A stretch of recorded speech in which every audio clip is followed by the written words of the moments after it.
Hello friends, welcome back fire with RP channel. நம்ம சேனலில் இன்னைக்கு என்ன பார்க்க போகிறேன்னு பார்த்தீங்கன்னா, டிசம்பர் 13ஆம் தேதி அதிபயங்கரமான கார்த்திகை தீப நாளானது வருதுங்க. இந்த கார்த்திகை தீபத்துடைய கிரகங்களின் மாற்றத்தால் ஒவ்வொரு ராசி நேயர்களுக்கும் ஒவ்வொரு விதமான பலன்கள் கிடைக்க போகுது அப்படின்னு சொல்லலாம். அந்த வகையில் இன்னைக்கு எந்த ராசி நேயர்களுக்கு பார்க்க போறேன்னு பார்த்தீங்கன்னா, ரிஷப ராசி நேயர்களுக்கு இதனுடைய கிரகங்களின் மாற்றத்தால் உங்க வாழ்க்கையில என்ன சம்பவம் நடக்க போகுது அப்படிங்கிறத பார்க்கலாம். அதனால ரிஷப ராசி நேயர்கள் இந்த வீடியோவை ஸ்கிப் பண்ணாம முழுமையா பார்த்து பயனடைங்க. அதுக்கு முன்னாடி இந்த கார்த்திகை தீபத்துடைய சிறப்பு அம்சம் என்னங்கிறத பார்த்துட்டு உங்களுடைய ராசிக்கு என்ன பலன் கிடைத்திருக்கு அப்படிங்கிறத பார்க்கலாம். இந்த கார்த்திகை தீபம் அப்படின்னு சொல்லும்போது இந்த நாள் ரொம்பவே ஒரு விசேஷமான நாள் அப்படின்னு சொல்லலாம். அப்படிப்பட்ட இந்த கார்த்திகை தீப திருநாளில் விளக்கேற்றி வைத்தல் என்பது நீண்ட காலமாக கடைபிடிக்கப்பட்டு வரக்கூடிய ஒரு சம்பிரதாயம். கோவில்களிலும் வீடுகளிலும் தினமும் விளக்கேற்றுவது என்பது வழக்கமான விஷயங்க. அதிலும் ஆன்மீக வாயிலாக பார்த்தீங்கன்னா தீபங்களுக்கு பெரும் முக்கியத்துவம் தரப்படுகிறது அப்படின்னு சொல்லலாம். சிறப்பு வாய்ந்த கார்த்திகை மாதத்தில் தீப திருநாளை வருடா வருடம் நாம் கொண்டாடி வருகின்றோம்.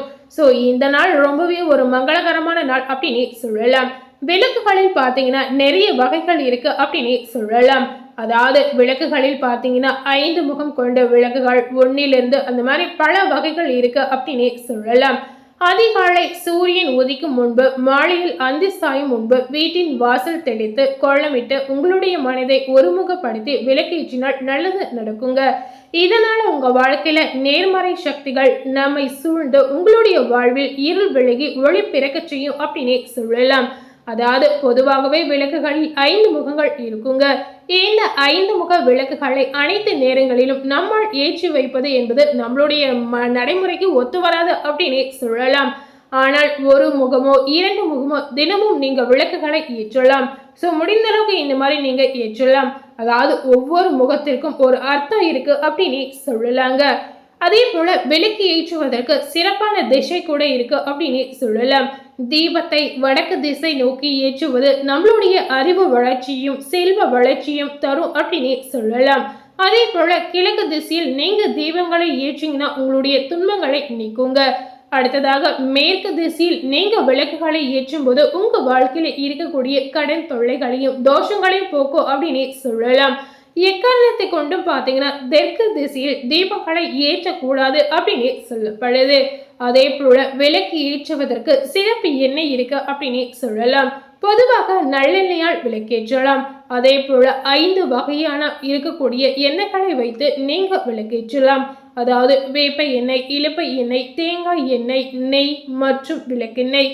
இந்த மாதிரி பஞ்ச முகங்கள் கொண்ட விளக்குகளை ஏற்றி பூஜை செய்யும் போது சகல சௌபாகியமும் உங்களுக்கு கிடைக்கும் அப்படின்னு சொல்லலாம். இதனுடன் உங்களுக்கு இறை அருளும் கிடைக்குங்க. ஸோ இந்த மாதிரி நீங்க செய்யலாம். அதே போல அடுத்ததாக கார்த்திகை தீபம் வழிபடக்கூடிய சில முக்கியமான முறைகளை பற்றி தெரிஞ்சுக்கோங்க. திரு விளக்குகள் இறைவனின் பிரதிநிதியாக பார்க்கப்படுவதால் அவற்றுக்கான மரியாதையும் நீங்க கடைபிடிக்க வேண்டும் அப்படின்னு சொல்லலாம். பூஜைக்கு ஏற்றப்படும் திரு விளக்கிற்கு பால், சர்க்கரை, கற்கஞ்சு இந்த மாதிரி பொருட்களை நீங்க நெய்வேத்தியமாக வைத்து கார்த்திகை தீப பஞ்சு அவள் பொரியில் வெள்ளப்பாகு சேர்த்து கார்த்திகை பொறி படைத்து வழிபாடு செய்தால் உங்களுக்கு சிறப்பான பலன்கள் கிடைக்கும் அப்படின்னு சொல்லலாம். அதே போல கார்த்திகை தீபத்தன்று அழகான அகல் விளக்குகளை சுவாமி அறையில் ஏற்றி உங்களுக்கு தெரிந்த ஸ்லோகங்களை பாடி கற்பூர தீபாராதனை காட்டி நீங்க வழிபடலாம். இந்த தீப திருநாளில் திருவிளக்கின் மகிமைகளை நீங்க தெரிந்து கொண்டு விளக்கேற்றி வைக்கும் பொழுது உங்களுக்கு சகல பாக்கியமும் கிடைக்கலாம். விளக்குகளை அணைப்பதற்கும் பார்த்தீங்கன்னா முக்கியமான விதிகள் இருக்கு அப்படின்னு சொல்லலாம். அதாவது வெறும் வாயினால் விளக்கை ஊதி அணைப்பது உங்க வாழ்க்கைக்கு தீமையை தரும் அப்படின்னு சொல்லலாம். விளக்குகளை எப்படி அடைக்கணும் அப்படின்னு பார்த்தீங்கன்னா பூ அல்லது நீர் துளி அல்லது பால் துளியை கொண்டு விளக்கினை அமர்த்த செய்யலாம். விளக்குகளை அமர்த்தும் போது ஸ்வாந்த ஸ்வரூபியே நமக என்ற மந்திரத்தை உங்களுடைய மனதில் தியானிப்பது உங்களுக்கு நல்லதை கிடைக்கலாம். அதே போல விளக்குகளை வெறும் தரையில் வைப்பது உங்க வாழ்க்கைக்கு அவ்வளவு நல்லதல்ல அப்படின்னு சொல்லலாம். பித்தளை தட்டுகளில் வைப்பது உங்களுக்கு நல்லதுங்க. தட்டுகளில் வைப்பது எண்ணெய் கீழே சிந்துவதை தடுக்கவும் செய்யுங்க. ஸோ இந்த மாதிரி நீங்க விளக்கேற்றி பார்க்கலாம். ஸோ இந்த கார்த்திகை தீபத்துடைய முக்கியத்துவம் என்னங்கிறத தெரிந்திருப்பீங்க. அதே போல இந்த கார்த்திகை தீபத்துடைய கிரகங்களின் மாற்றத்தால் ரிஷபராசி நேயர்களுக்கு என்ன பலன் கிடைத்திருக்கு அப்படிங்கிறத பார்க்கலாம். பொதுவாகவே ரிஷபராசி நேயர்கள் எப்படிப்பட்ட ஒரு குணம் கொண்ட நபரின் பார்க்கும் பொழுது உழைப்பே உயர்வுக்கு வழி என்று சொல்லக்கூடிய ஒரு நேயர் அப்படின்னு சொல்லலாம். உங்களுக்கு இந்த கார்த்திகை மாத கிரக நிலைகளை ஆராய்ந்து பார்க்கும் பொழுது இந்த கார்த்திகை தீப மாத தொடக்கத்தில் ராசிநாதன் சுக்கிரன் அஷ்டமத்தில் மறைந்திருக்கிறார். 6க்கு அதிபதி மறைவதால் விபரீத ராஜயோக அடிப்படையில் திடீரென நல்ல மாற்றங்கள் உங்க வாழ்க்கையில உருவாகலாம். திட்டமிட்ட காரியங்களை செயல்படுத்த யாருடைய உதவியினும் உங்களுக்கு கிடைத்து கொண்டே இருக்குங்க. லட்சிய பாதையை நோக்கி அடியெடுத்து வைப்பீர்கள். நீண்ட நாட்களாக எதிர்பார்த்த உத்தியோகம் உங்க வாழ்க்கையில கிடைக்கலாம். அதாவது உத்தியோக முன்னேற்றம், தொழில் வளர்ச்சி போன்றவை உங்களுக்கு படிப்படியாக நடக்கலாம். அதே போல ரிஷப ராசியில் சஞ்சரிக்கும் குரு பகவான் இந்த கார்த்திகை மாதம் முழுவதும் வக்கரம் அடைகிறார். உங்களுடைய ராசிக்கு அஷ்டம லாபாதிபதியாக விளங்குபவர் குரு பகவான். அஷ்டம அதிபதி வக்கரம் பெறுவது உங்களுக்கு நன்மைங்க. அதாவது தாமதித்த காரியங்கள் தடையின்றி இனி நடக்கலாம்.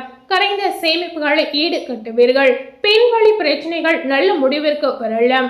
நீங்கள் எடுத்த முயற்சியின் காரணமாக பிறர் போற்று அளவிற்கு உங்கள் வாழ்க்கை தரம் உயரலாம். தொழிலில் இருந்த குறுக்கீடுகள் அகல அதிகார வர்க்கத்தினர் ஆதரவை நாடுவீர்கள். வெளிநாட்டு முயற்சியில் உங்களுக்கு தடை உருவாகலாம். உத்தியோகத்தில் உள்ளவர்களுக்கு உங்களுடைய சக பணியாளர்களிடம் உங்களுடைய முன்னேற்றத்தை பகிர்ந்து கொள்ளவே கூடாதுங்க. அதே போல கடகத்தில் சஞ்சரிக்கும் செவ்வாய் இந்த கார்த்திகை மாதம் முழுவதும் கும்பத்தில் இருக்கும் சனியை பார்க்கிறார்.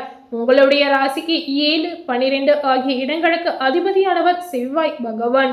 இவரது பார்வை பல நாள் வாழ்க்கை துணையை வழியே சில பிரச்சனைகளை ஏற்பட்டு அவளுங்க. அதாவது இவரது பார்வை உங்க வாழ்க்கையில வெல்றதுனால சில பிரச்சனைகள் ஏற்பட்டு உடனடியாக நீங்கலாம். அதே போல உறவினர்கள் சிலர் வளர்ச்சிக்கு இடையூறாக உங்களுக்கு இருக்கிறார்களா என்று கவலைப்படுவீர்கள். இதனால எந்த காலகட்டத்தில் நீங்க கவலைப்பட வேண்டிய அவசியமே இல்லை அப்படின்னு சொல்லலாம். உடன்பிறப்புகளின் அனுசரிப்பு எந்த காலகட்டத்தில் குறையலாம். ஊர் மாற்றம், வீடு மாற்றம் இதை பற்றி சிந்திப்பீர்கள். உயர் அதிகாரிகளுடன் சுமூகமாக நடந்து கொள்ளக்கூடிய ஒரு வாய்ப்பு கிடைக்கலாம். வாகன வழியில் சில பிரச்சனைகள் வருங்க. பண பற்றாக்குறையால் இந்த காலகட்டத்தில் கவலை உண்டாகும். கார்த்திகை 18ஆம் தேதி மகர ராசிக்கு சுக்கிரன் செல்கிறார். உங்களுடைய ராசிக்கு 6ஆம் இடத்திற்கு அதிபதியான சுக்கிரன் அவர் 9ஆம் இடத்திற்கு செல்லும் போது நல்ல வாய்ப்புகள் உங்களுடைய இல்லம் தேடி வரலாம். அரசு வழியில் செய்த முயற்சி கைகூடும். அதிகார வர்க்கத்தினரின் ஆதரவு உங்களுக்கு கிடைக்கலாம். உடல் நலம் சீராகி உற்சாகத்தோடு இயங்குவீர்கள். பழைய ஆபரணங்களை கொடுத்துவிட்டு புதிய ஆபரணங்கள் வாங்கக்கூடிய ஆர்வம் உங்களுக்கு இந்த காலகட்டத்தில் அதிகரிக்கும். கடக ராசியில் சஞ்சரிக்கும் செவ்வாய் கார்த்திகை 18ஆம் தேதி வக்ரம் பெறுகிறார். உங்களுடைய ராசிக்கு 7, 12 ஆகிய இடத்திற்கு அதிபதியான செவ்வாய் வக்ரம் பெறுவதால் இடமாற்றம், வீடு மாற்றம் ஏற்படும். ஒரு சிலருக்கு வெளிநாடு செல்லக்கூடிய முயற்சிகள் கைகூடலாம். திருமண தடை இந்த காலகட்டத்தில் அகழுங்க. திடீர் விரயங்கள் நல்ல விரயங்களாக உங்களுக்கு மாறலாம். பெற்றோரின் ஆதரவோடு சில காரியங்களை இந்த காலகட்டத்தில் செய்து முடிப்பீர்கள். வாழ்க்கை துணையின் உடல் நலத்தில் கவனம் தேவைங்க.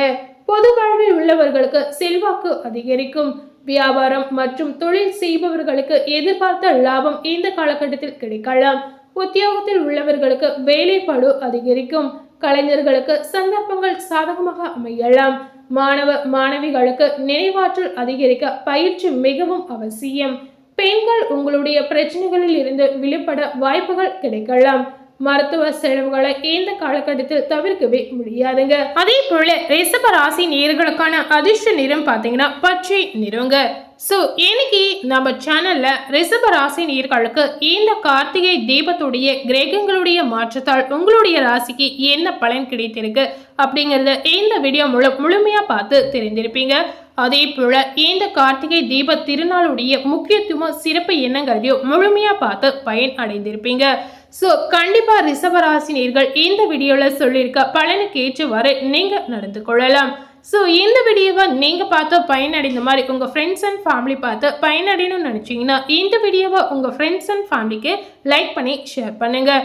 இது வரைக்கும் நம்ம சேனலை சப்ஸ்கிரைப் பண்ணாமல் இருந்தீங்கன்னா முதல்ல சப்ஸ்கிரைப் பண்ணி பக்கத்தில் இருக்கக்கூடிய பெல் பட்டனை மறக்காமல் ப்ரெஸ் பண்ணுங்கள். நீங்கள் சப்ஸ்கிரைப் பண்ணால் மட்டுமே நம்ம சேனலில் போடக்கூடிய எல்லா நியூ அப்டேட்டான வீடியோஸும் நீங்கள் உடனுக்குடன் பார்த்து தெரிந்து கொள்ளலாம். அதனால ரிஷபராசி நேயர்கள் யாரா இருந்தாலும் இந்த வீடியோவை நீங்க பார்க்கும் பொழுது மறக்காம சப்ஸ்கிரைப் பண்ணி மறக்காம பெல் பட்டனை பிரஸ் பண்ணுங்க. தேங்க்யூ.